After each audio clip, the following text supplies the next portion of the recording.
Hello everyone. Today's points I am going to cover that is the transactions property. Okay. So in the computer science, the asset property that is the atomicity, consistency, isolations, and durability is a set of properties of database transaction. And in the context of database, a sequence of database operations that satisfy the asset properties and hence can be perceived as a single logical operations on the data is called as the transactions. So asset property is nothing but what whenever we are performing in database operations, it means that the data should be the right way. Transaction should be the done by the proper way. That's why every time these transactions follow this asset property. So one by one, I will cover this all these properties with with the example, so it will get clear. So first property is the atomicity property. So atomicity property.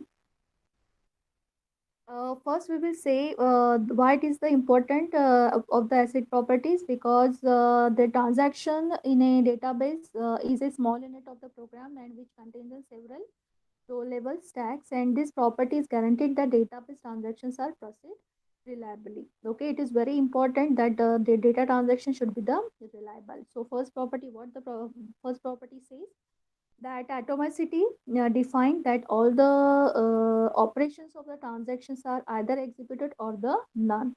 So this atomicity is based on the concept that each transactions be all or nothing. If any one part of the transaction is sequence fail, then entire transactions fail, then there will be no change in the database states. And atomicity systems must guarantee the atomicity in the every situations, including power failure or the error or and crash. And for the outside world, a committed transactions appear completely by the effect on the database, and this that is it should be the individual, that is the atomic, and then aborted transactions does not happen.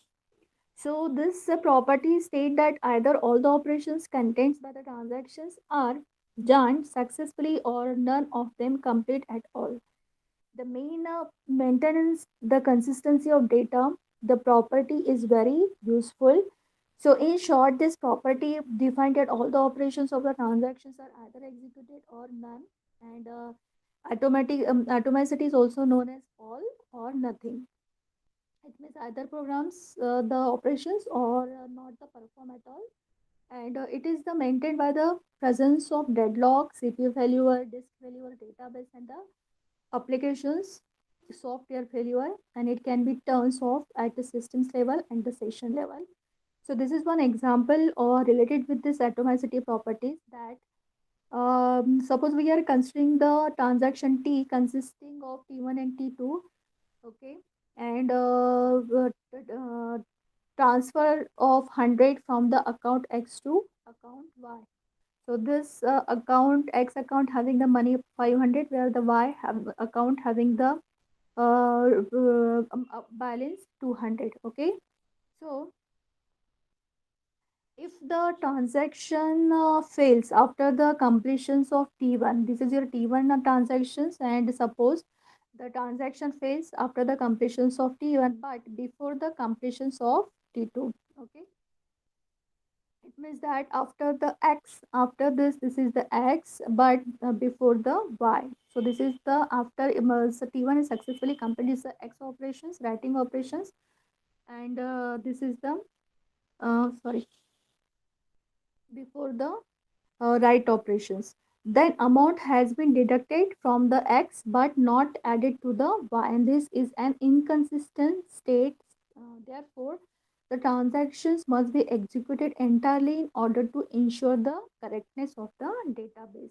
So suppose the atomicity works, it means after the final results of this X account is the 400, where the Y account is the 300. And suppose it is this T1 has completed its operations, but T2 cannot be performed its operation. That time atomicity works do nothing. It will be roll back all the transactions of T1, and again it sets the value as a X equal to 500 and Y is equal to 200. Suppose any failure will be occurred. That is the atomicity property. So next one is the consistency. Okay. So consistency property ensured that the transaction executed on the database systems will bring the database from one valid state to another, and the data which is written by the transactions must be valid according to all the standards, rules, and the regulations regarding the constraint like the cascade, trigger, etc. And consistency does not guarantee accuracy of the transactions as per the expectations of the program. And this consistency define this consistency defined that after the transaction is finished, the database must be remain in the consistent state, and it preserve the consistency of database. It execute of transaction is successful, then the database remains in the consistent state, and if the transaction fails, then transaction will be rolled back and the database will be restored the state in a consistent. So for example, from this example, it will shows that this means that integrity constraint must be maintained, so the database is the consistent and before and after transactions. It refers to the correctness of the database, referring to the we are referring the same above problems, that is the this one problems for the same consistently to show the consistency, that total amount before and after the transaction must be maintained, like the before t occurs 500 plus 200 equal to 700, and after the t occurs 400 plus 300 equal to 700. So therefore database is consistent. Inconsistency occurs in the case of t1 complete and but t2 fails. As a result, t is the incomplete. So consistent means same data should be reflected after the transaction in both the account. Third one property is the isolation. Okay, third one is the isolations. So isolations, when the transactions are performed in the sequence, the state of the system is always valid without any problems. But sometimes we may have to perform the multiple transactions concurrently or the parallelly. And in case of concurrent transactions, the isolations property ensure that the system state should be same, that should be obtained if the transactions were executed sequentially. So suppose that one after other, the effect of any incomplete transactions should be invisible to the other transactions by means of the isolations. So isolations is nothing but define the transactions are securely and the independent in the parallel operations. The process at the same time without the inference. Isolations property does not ensure the order of transactions. So this property cannot access or see the data in an intermediate state during the transactions. So isolations is needed when there is the concurrent transactions occurring at the same time. Okay. So suppose this is one example. Let's consider that X having the money 500, whereas the Y is also having the money 500, and consider the two transactions on that particular X and Y variable. So suppose T has the executed till read Y and T2, that is a double dash start. This is the T, this is the T operations, and this is the T double dash. Okay.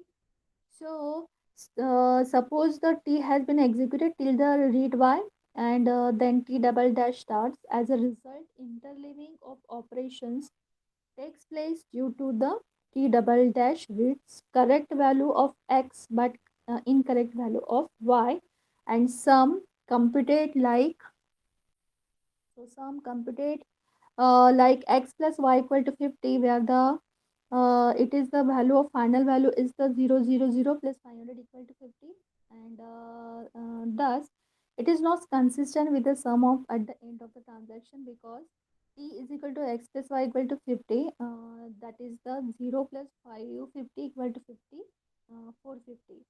So in transaction t and t dash, the both the values should not be consistent. This results in database inconsistency due to the loss of 50 units, because the difference between this both the transaction is the 50 units, and hence the transactions must take place in isolations, and changes should be visible only after they have been made for the main memory. So this isolation property is very important whenever there is a concurrent operation is performed at the database transaction. So, so next one property is durability property. Last one property is the durability property. So what is the role of the durability property? That is, the durability property assure that after the transactions committed successfully, the states successfully the updates made should be remains permanent in the database even in the events of the power loss or the crashes or the error. And suppose some example, take one example in the database management systems when the series of transaction is executed, the modifications done should be stored permanently even if the database crashes just after the transactions. And to avoid the problems because of the powerless state of the database, after every transactions must be recorded in a non-volatile memory. So durability state that after the completions of the transaction successfully, the changes are required for the database, and durability holds its the latest updates even if the systems fails or the restore. And it is the ability to recover the committed transactions update even if the storage media fails. So this is about the asset property of the database transaction. Now we will go towards the state transactions for the database transaction. What are the different states while the database transactions? So there are the five states of the transactions that is shown in the figure, and each states having the different their different work. Okay, so one by one I will explain what are the different state. That is the first. It is the active state. What is the role of the active state is it is the initial states of every transactions, and this transaction says in active state during the execution. So this is the first stage. It is the mentions over here one number, that is the active state. And this states is enter this is a states the entry point to every transaction. Okay, and transaction which is active states indicate the entire their executions has been started. So next one is the partially committed. When the transaction is completed, this is your next one stage, that is the partially committed. So whenever the transaction is completed all the operation, it will enter into the partially committed states, and even the last operations has been performed, data is still not saved to the database. Third one is the fail. What is the fail then?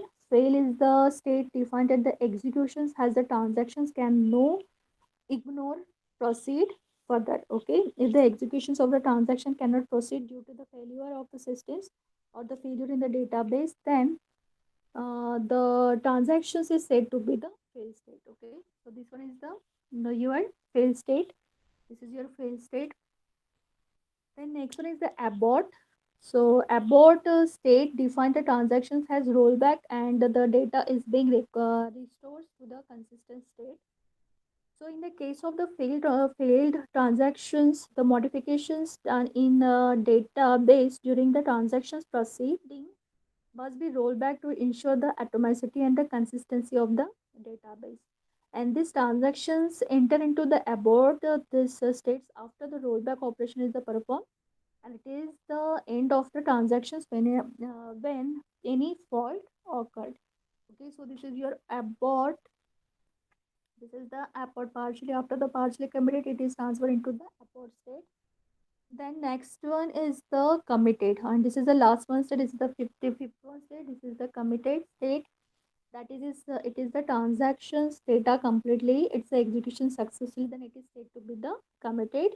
And so if without any error transactions completed successfully, it will comes into the committed state, which will allow to make the changes permanently into the database. And this is the last steps of the transactions. And if it is the executed without the fail, so every transaction goes to the at least three states among of the five.